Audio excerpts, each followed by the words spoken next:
विश्वामित्र महामुनि पूर्व सत्र की कथा में राम लक्ष्मण को मांग करके ले गए। मार्ग में कथा सुनाने लगे, राम जी ऐसा, राम जी वैसा। राम जी सुनते गए, जी गुरु जी, जी गुरु जी, जी गुरु। पर प्रभु का एक स्वभाव है, बड़े कौतुकी है। वचन रचन कुशलम, वचन रचना में इतने प्रवीण हैं कि बड़े बड़े धोखा खा जाते हैं। बड़े गदगद होकर के सीना तान के जा रहे थे विश्वामित्र महामुनि कि अब तो राम लक्ष्मण आए हैं, अब तो सबको ठिकाने लगाएंगे, मार गिराएंगे, मेरा यज्ञ सफल होगा, विचार करके जा रहे हैं। इतने में भगवती गंगा दिखाई पड़ी तो विश्वामित्र महामुनि बोले, बेटा राम चलो जरा स्नान करो, बेटा लक्ष्मण तुम भी स्नान करो और पवित्र हो जाओ। तो राम जी बोले, गुरुजी हमें पानी से बहुत डर लगता है।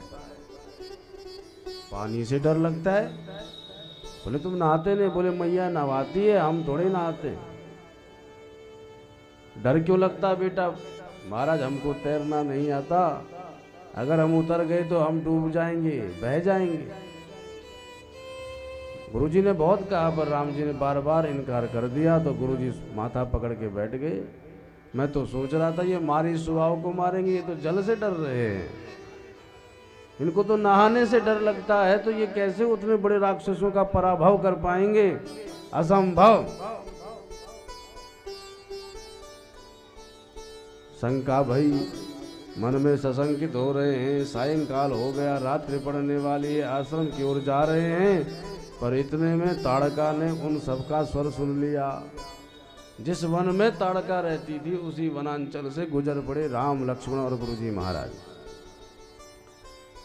चलत मगन महु देखी दिखाई, चलत मगन महु देखी दिखाई, चलत मगन महु देखी दिखाई, चलत मगन मन देखी दिखाई।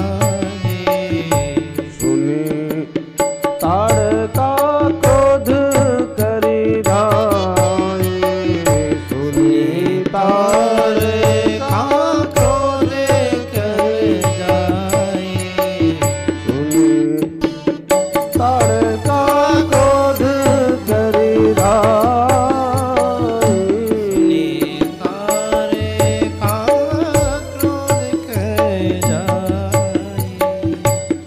जैसे राम लक्ष्मण की बातें आपस में सुनी, गुरुजी से चर्चा करते हुए जा रहे थे। विश्वामित्र महामुनि सशंकित हो रहे थे। मैं ले तो आया हूं, पर कहीं मैंने संकट मूल तो नहीं ले लिया। बच्चों को संभालना बड़ा कठिन होता है। कहीं पता चला इनको सर्दी जुकाम भी हो गया तो इनकी मैया हमें डांटने आ जाए। जो डर, नहाने से ही डरे। चर्चा कर रहे थे, गुरुजी समझा रहे थे। ताड़का देवी ने सुन लिया। ताड़का मुंह फाड़ करके गुरुजी को और गुरुजी के चेलाओं को गटकने आई। अब विश्वामित्र घबरा गए। राघव यही है ताड़का। अब भगवान और कौतुकी, भगवान गुरुजी के पीछे चले गए। गुरुजी बचाओ, गुरुजी बचाओ, गुरुजी बचाओ। विश्वामित्र बोले, इन डरपोकों को लाना था क्या मुझे? मैं तो सोच रहा था कि ये भूदेवी का भार हरण करेंगे, पर ये तो मेरा दुपट्टा पकड़ के पीछे छुप रहे हैं, क्या करूं? अब विश्वामित्र महामुनि घबराए। लगता है ताड़का का आहार आज हम ही बनेंगे। तो महाराज ताड़का मुंह फाड़ के दौड़ी, पर जैसे गुरुदेव के निकट आई तो राम जी तत्क्षण लीला छोड़ करके सामने आ गए और एक बाण रखा अपने धनुष पर। राम जी के जीवन के काम ही सब एक ही बार होते हैं। राम जी ने धनुष पर कभी दूसरा बाण नहीं चढ़ाया, एक बाण। राम जी के जीवन में पत्नी भी एक है, एक पत्नी व्रत है, और राम जी का वचन भी एक ही बार होता है। एक बार जो दे दिया वचन, फिर महाराज वो वचन कोई तोड़ नहीं सकता।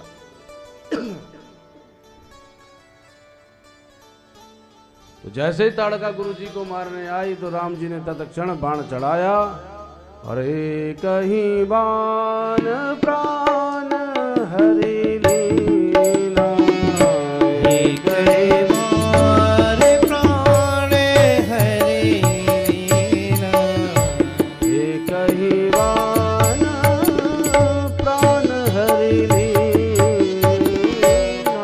कहीं बान प्राण हरि लीना, दीन जानी तेरी निज पद दीना, दीन जानी निज पद दीना, दीन जानी तेरी निज पद दीना,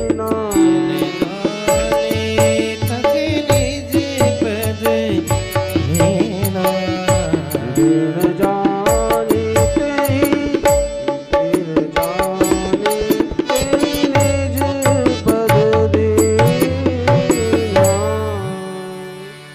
दीन जान करके रघुनंदन रामभद्र ने एक बाण चढ़ाया और एक ही बाण से मार गिराया ताड़का को, धड़ाम से गिर पड़ी, अनेक वनांचल को ध्वस्त कर किया। तब जाके चैन आया गुरु जी को, ओ लगता हमने गड़बड़ी नहीं करी है लाने में, ये लीला कर रहे थे, वास्तव में ये परम पराक्रमशाली हैं।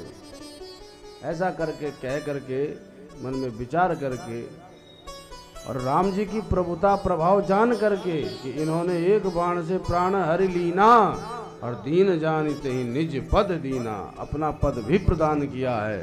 तो करुणा स्वभाव प्रभाव को जान करके दीवाने हो गए रामभद्र के, और दोनों को संग में लेकर के आश्रम की ओर बढ़े। बोलो सीताराम जी महाराज की जय।